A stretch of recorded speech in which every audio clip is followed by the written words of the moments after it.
Imagine being a young child and growing up in a house that oftentimes felt like a war zone and feeling as if you had to walk on eggshells or apologizing constantly to de-escalate situations or enduring abuse to such a degree that you've blocked out most of your childhood as a result. That was my life for 11 years. And unfortunately, I carried that trauma into relationships and repeated cycles of abuse. My name is Mullissa Caroline. I am a survivor of childhood sexual abuse, domestic violence, and sexual assault. This podcast is meant to empower you along your healing journey, regardless of where you may be at on that journey, and regardless of whatever has led you to heal your trauma. We all have trauma, and none of us like to talk about it. But I think the biggest step towards healing is when we can look beneath the surface of a trigger and start asking ourselves questions so that we can have an honest and open conversation. And so this podcast is just another resource for you to help you along the way. And I hope you'll stick around. Here's some things I have to say, because I think the more we are informed of the traumas and abuse that's occurring around us, the more impact we can have, and maybe the more change we can create. And maybe we can save a life. Because as sad as it may be, oftentimes abuse and trauma leads to so many other things like suicide or human trafficking. And so, like I said, I hope you'll stick around on this journey with me. Here's some things I have to say, and together I hope we can heal and hopefully create some sort of positive change in the world so we can break cycles together. Hello, welcome back to my channel. My name is Mullissa Caroline. If this is your first time here, I am a content creator of my healing journey. Essentially, I share a lot of content over on Instagram and Facebook, and I decided why not take this onto YouTube. I am a survivor of childhood sexual abuse, domestic violence, sexual assault. I don't like to use the word survivor because I like to think of myself as a lot more than that, and you should too. I prefer the word warrior, honestly. I share content around the healing journey and things that I've learned along the way. I am not a licensed therapist. This is just for information purposes, although I am going to school for some things right now, and I am trying to eventually be that licensed therapist, but I am not currently licensed. This is just information I have learned along the way through my healing journey, and the purpose of this content is to empower you on your healing journey, or maybe just empower you to step out onto a healing journey. It has been super beneficial for me, and I wanted to create a safe space where I could share things, but maybe also interact with you as well. Maybe you've learned some things that I don't know about. So I wanted to create a safe space for us to do that. So today I want to talk about something that is actually really hard for me to talk about, if I'm being perfectly honest. I have notes here, so if you see me looking down, I am reading my notes, but today I want to talk to you about grooming. And if you don't know what grooming is, this is a tactic that is used to manipulate a victim into doing something that their abuser would like for them to do. Essentially, it's done over a long period of time.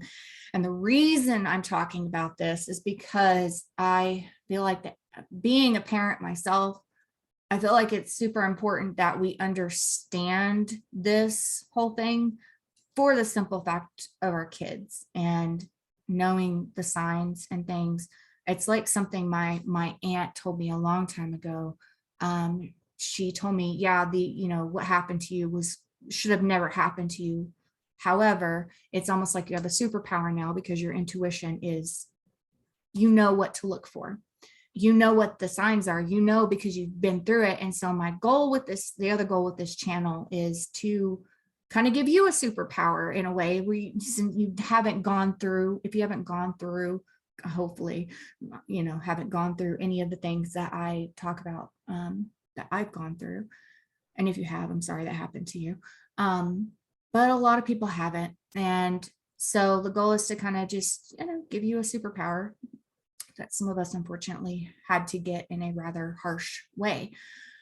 Because I think the more we know, the more we can do, because knowledge is power, yes, but to me, it's only powerful if we can actually do something with it, if we can cause change, if we can start recognizing things and we can start saving kids before, the abuse gets so bad, and just maybe we can break a cycle and save some kids. So today I want to talk to you about signs of grooming, and the way that this is going to be told to you is from my perspective of what happened to me, but there will be resources down below in the description box for you to go check out and read over.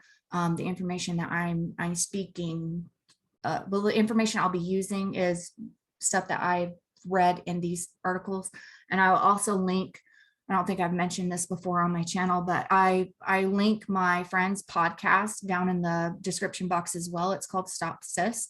It's an amazing podcast.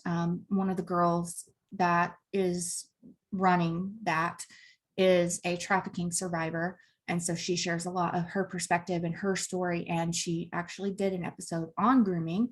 So I will link that down below so you can go listen to that. It's an amazing podcast. So you should definitely go listen. But it'll be linked down below. So let's just jump into the video, because otherwise I'll just be rambling for the next 20 minutes. So when you're a kid, it's completely normal to just trust everyone. And this is why grooming is so dangerous, is because abusers, predators, they know that kids are super trusting because they're so innocent, right? And so you think you're safe with anyone, it's rainbows and unicorns, no one's going to hurt you. You essentially just have rose tinted glasses, and you're so unaware of the evil. And this is what's so messed up about, and I'm not laughing because it's funny, because it's not.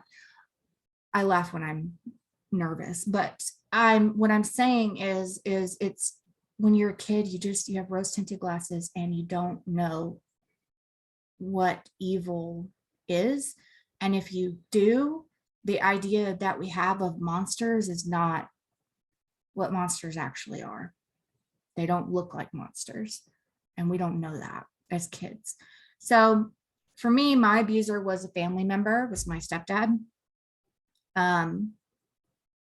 But it's not always that story of, I think, I don't know what the statistics are, but I think it's worth mentioning that it's not always a family member that is the abuser, but they usually are pretty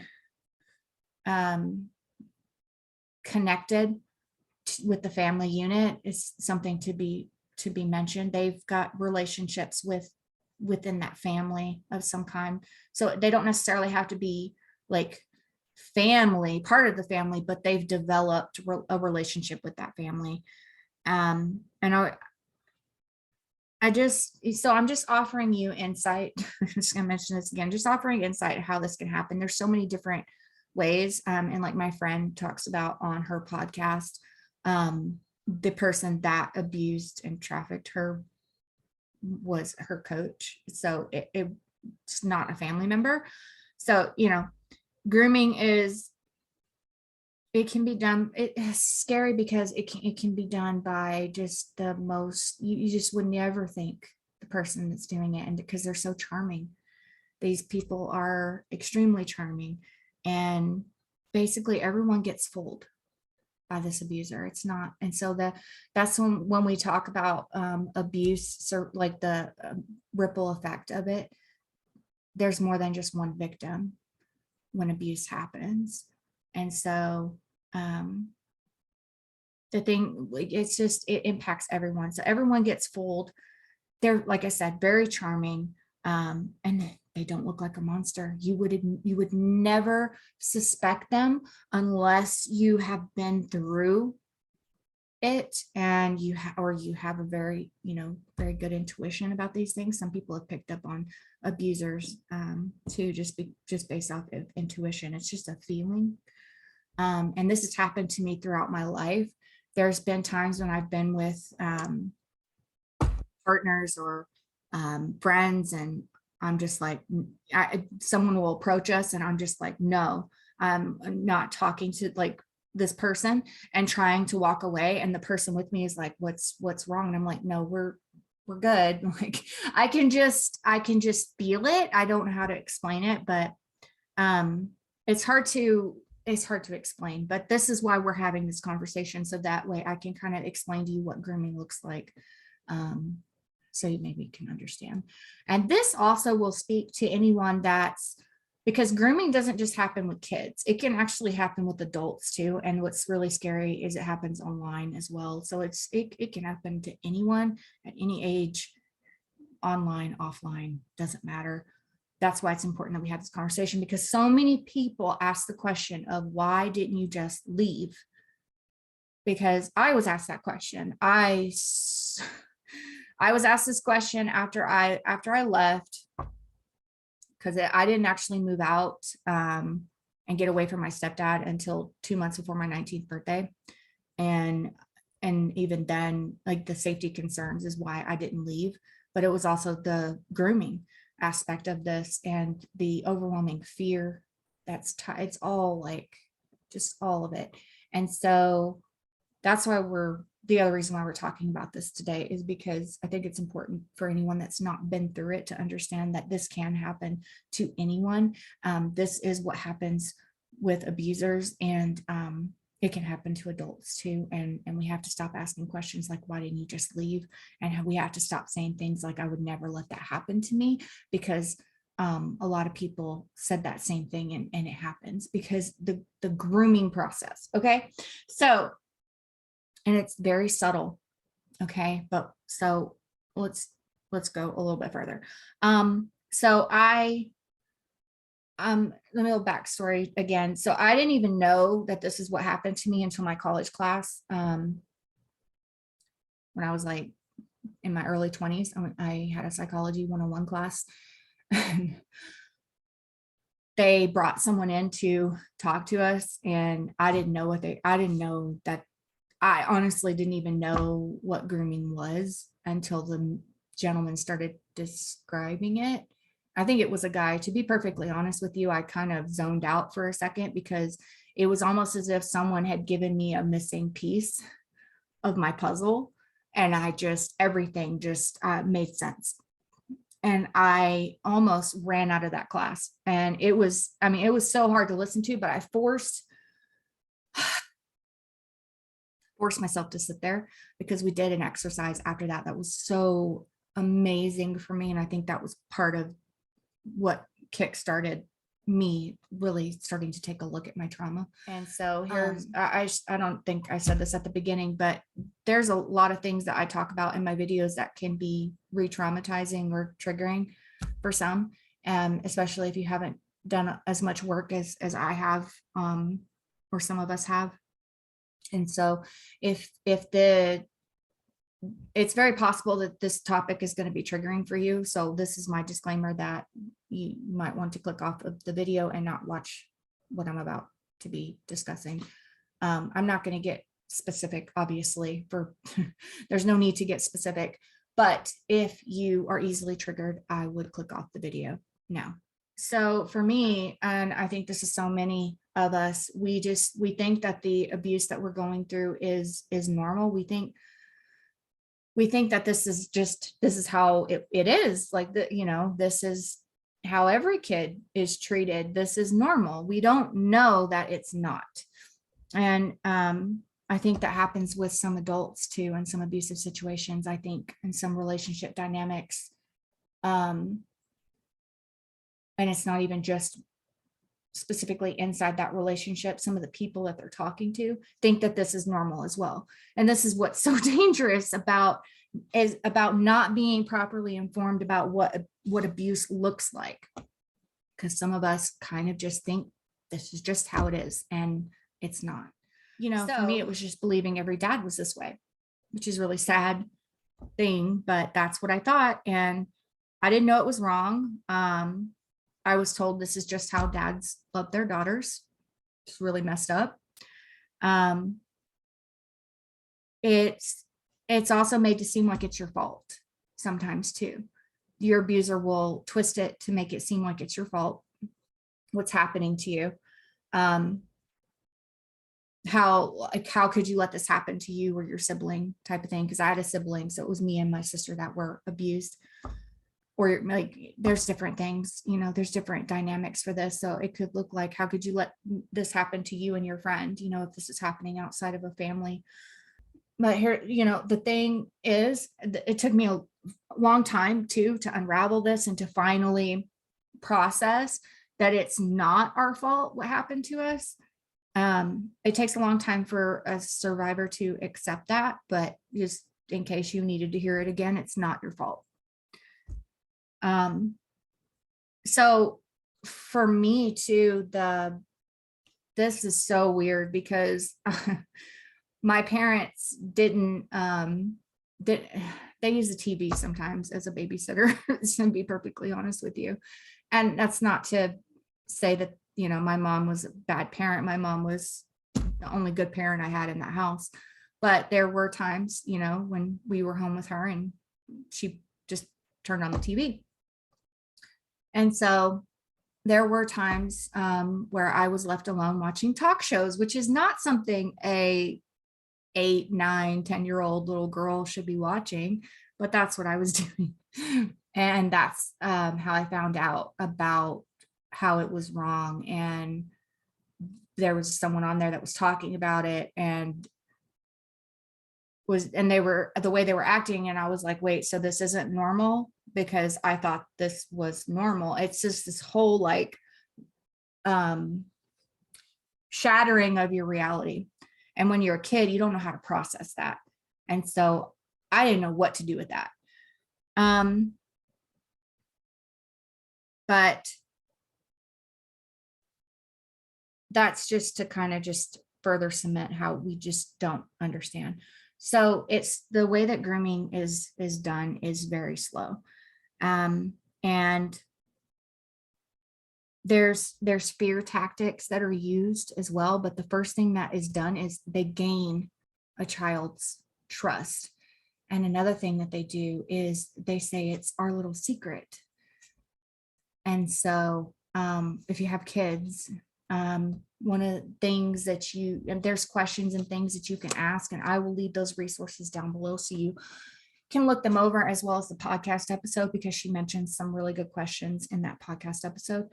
But that's one of the things that they will use is it's a secret. And so then the fear part comes in, because then it's, if you tell, then it's, I'm gonna not my abuser, like I'm the one that's gonna get in trouble if I say anything, and them, or just me. But for me, my stepdad was the one to say, if you tell, then they're not going to understand what's happening, and this was used later, but this is one of the things that he used against me was they're basically going to put you in foster care and you're never going to see your mom or your sister or me ever again, was one of the fear tactics that he used. And so they're very good at manipulating, using fear to manipulate. And I lived in fear. So I lived in constant fear of someone finding out and me never seeing my mom or my sister again. And I was also told that if I said anything, my mom would be mad at me. That was another thing that he said to me. And that I would lose everything and hurt everyone. I mean, this is some really messed up stuff to be telling to a kid. And so Yeah. But this is what happens. They do that because they know you are, that they're able to, manipulate you that way. And um as an adult, this, I'm not sure, I'm not going to go into adult this, let's just talk about this, but I'm sure there's resources out there for that. But there's fear tactics used with these adult dynamics as well. So it's just an important thing, I guess, to mention. But um it's interesting too, because once everything came to light of what had happened, most of our family disowned us because they didn't believe we were telling the truth. They're that charming, they're that convincing, it's almost like they just get their claw just into everything and everyone, and they're so charming and they're so nice to everyone, and just this completely different person on the outside world. And then behind closed doors, for me, when my mom wasn't home, it was a completely different person. Completely different person. So it was like Dr. Jekyll and Mr. Hyde in a way. Yeah. So they take advantage of your trust, like I was saying. They tell you, it's our little secret. This trains you to keep the abuse a secret. In that, you'll get in trouble if you say anything. And they also, the other thing too is the reason why it's usually family units or like a coach or something like that.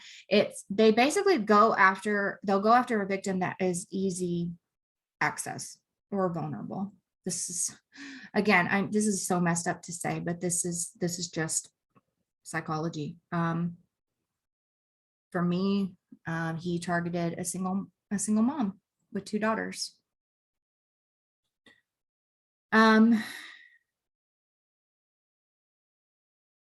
So the way it starts is just it's just touch, just very innocent touch, and eventually progresses to more.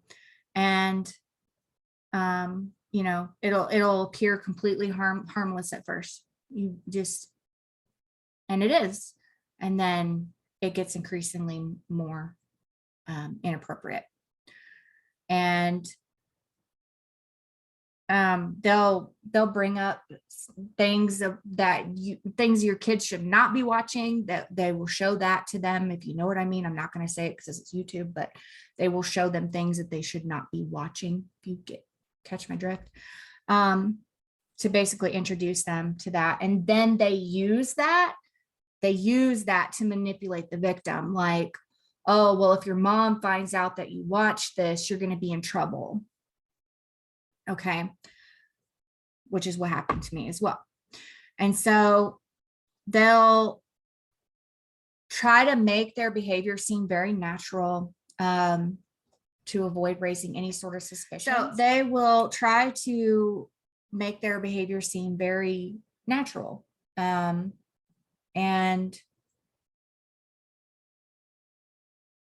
it's honestly, it's hard to recognize these tactics that they use, especially when it's older, and the older that you are when this type of behavior is happening. But just be alert for signs that if your kid is has a relationship, which no adult should be having a relationship with a child, regardless of their age, first of all. But one of the signs that you can look for, especially, I guess, with teenagers, is if they're having any sort of type of relationship with an adult where there is secrecy, undue influence, control, or anything that pushes a personal boundary. Because there's a power dynamic, which I'm not going to get too far into, but there's a power dynamic. And the way that it works, and the reason why the abuse is happening, is because the abuser knows that they have power over a victim, and kids are more susceptible to that, sadly. but this again happens with adults as well. So like I said, it's going to start off completely innocent. They're going to gain your trust, and then things are going to slowly progress. And as they progress, then they're going to start using fear tactics, and things are just going to slowly get worse and worse and worse. And so they do this to gain direct access to the child, and especially with, you know, family dynamics, it's very easy. It's a lot easier, right? Because then when mom wasn't home, this is what would happen. And so you should talk to your kids about, you know, boundaries and things like, it's not okay if someone does blank. And I know it's just, these are weird conversations to have, but I think it's important that kids know what their boundaries are. And if the boundary is crossed, that they know that they can come to you and tell you this happened. And, you know, if someone crosses the line, kids need to know about boundaries. And there was something I was talking about earlier, is the sad part about this as well is that it doesn't just happen in person. This can happen online, online grooming. And I don't even want to go down the rabbit hole of that, but it is a thing that happens, and it's scary to think about. So this is editing, Mullissa. I wanted to pop in really quick because I forgot to mention this. So with the online grooming, it's going to look different, right? So it's important that we teach our kids like physical boundaries, right? Things, behaviors that won't be tolerated and that sort of thing. But when it's online, it's digital. So it'll start off with just maybe an inappropriate joke, for instance, or maybe an inappropriate image or something. It starts very subtle is the biggest thing I can tell you.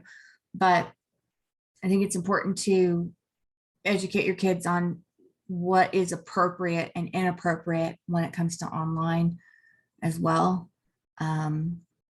So I think that kind of went without saying, but just in case, like it's going to start off probably as innocent as a joke, maybe,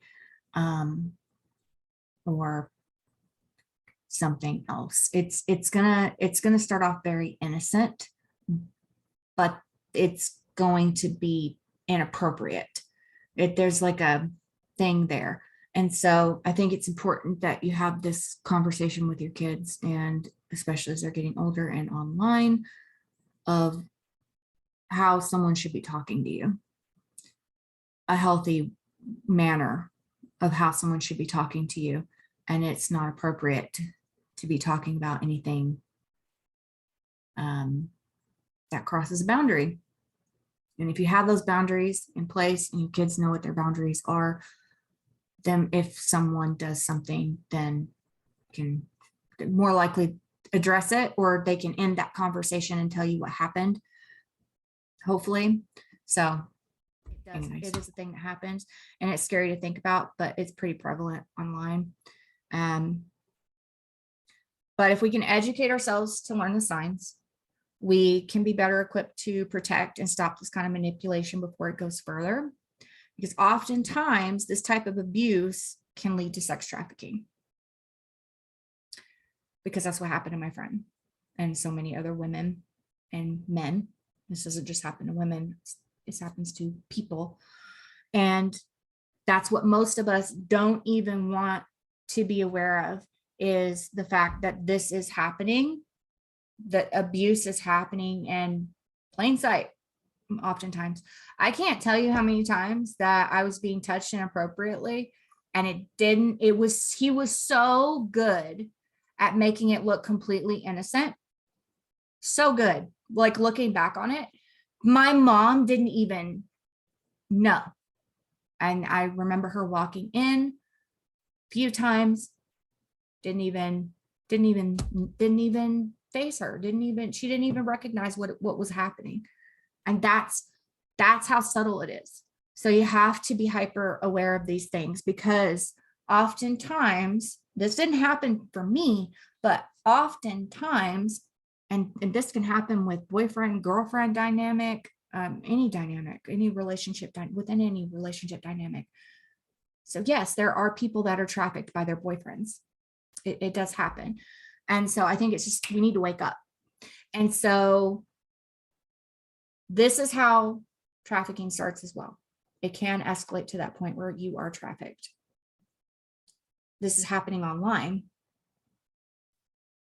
This means that they're grooming victims online and then meeting them in a public place, and then they are being trafficked. Like, that's what's happening. And this is what's happening with some of the people, like the porn industry. Okay, it's happening. And so we have to break the assumption about what an abuser or a victim looks like. Okay, because a lot of us think that people who are trafficked look like a certain type of way, and it's not true. It's just happening no matter what you look like. And it doesn't matter what type of neighborhood you live in. Okay. And predators don't look like monsters. They look like normal people. They look like they're someone that's charming, and you would never think that this is someone who's running sex trafficking ring or abusing kids. So, like I said, the signs, look for, teach your kids what boundaries are, what their boundaries are, and to tell you when a boundary is being crossed. And one of the things that I did with my kid was I told her, if anyone tells you to keep a secret from me, you don't listen to them. I don't care who they are. There's nothing that you can tell me that would change anything about how I feel about you. That was one of the things I told her. But I think it's important too that we teach our kids boundaries. Taught her that, but also being on alert for any sort of relationships, which no adult should be having a relationship of any kind with a kid, unless it's just, helping them with schoolwork or something normal. But still, anything that involves secrecy of any kind or crossing the boundaries. It's really even then still hard, because the fear is still there. But I still think that having this information is still going to be beneficial, because even for some of us, even I don't know what would have happened if I'd known that I could have told my mom. I don't know that would have made anything different, but I wished that someone had told me. And so that's why I'm telling you. The most messed up part about this too is the abuse that's occurring to kids, but also more specifically boys. Some boys are actually being trained to be predators. So the abuse, it's happening, and it's on the levels that most of us don't even know. And these boys are victims as well. And so I think what we have to do, like I said, we have to wake up to something. This is happening, and at an alarming rate. And I think if we can break the cycle, then we can save more kids. We can possibly prevent more kids from turning into predators, because it's not even just boys, it's girls too. There's boys and girls that are being turned into, and so the machine just keeps turning. And so if we can start recognizing the signs, if we can start teaching our kids boundaries, if we can start asking the questions and doing our best to just be more informed and looking for signs, I think we can save more kids, and we can break cycles, and we can end this eventually. Because I think there'll be at some point, there just won't be anyone, hopefully, to do this to kids, if we can save more kids. So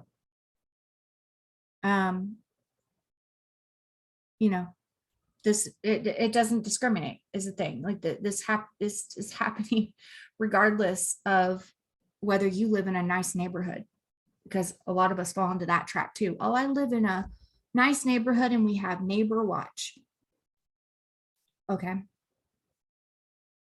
It doesn't mean anything because they're that good at hiding it. As you have to educate yourself. So I'm going to leave the links down below in the description box. I think it's important that we don't just jump to conclusions either. Follow the proper, things and seek the proper help if we have any sort of suspicions around whether or not abuse is happening. But it's important that we stay informed and educated, and we teach our kids boundaries, and we ask them about their relationships, who they're talking to, especially teenagers. And sorry, I had like a hair on my face. So that's basically it. Just teach your kids boundaries, find out, have conversations with them, find out what relationships they're having. No adult should be having any sort of relationship with a child outside of school, if it doesn't pertain to school work.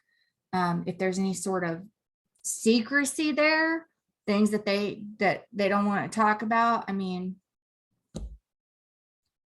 it's just asking questions and trying to get to the bottom of something. It doesn't mean that everybody is, but it's happening more often than people realize. And like I said, it happened to my friend. So I will leave her episode where she shares her story down below in the description box. I'll leave the resources for RAIN, which is an organization that helps with this type of thing. So healing this is one of the hardest things, I think, and I'm still healing from it.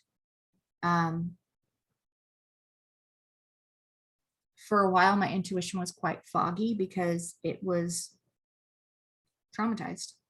I was traumatized by what happened to me, and not knowing who to trust is what messed up my intuition. And it's taken me a really long time to rebuild that. And so if we can just save some kids from having to go through trauma healing and have them with better tools and know what boundaries are, and if someone doesn't respect those boundaries, we need to tell someone. So hopefully this was helpful, and hopefully you know a little bit more about how easily someone can be groomed. It's sad. It's a hard conversation to have.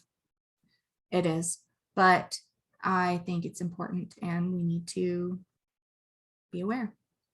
So feels weird to say give this video a like because it's such a messed up thing to be talking about, but if you haven't already, please subscribe to the channel.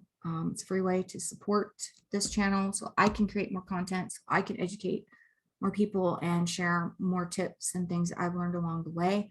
It's a free way to help me out. And thanks for watching this all the way to the end. Like I said, it's not an easy subject for me to talk about. So it's even worse, I'm sure, for anyone to hear, but I appreciate you sticking around to the end. I hope it helped you. Hope you found value in it. So yeah, until the next video, I just want to tell you, I hope that you have an awesome day after this really bad conversation. I hope you have an awesome day. Remember just to always be kind to yourself and to others, make good choices, and I'll see you in the next video. Bye.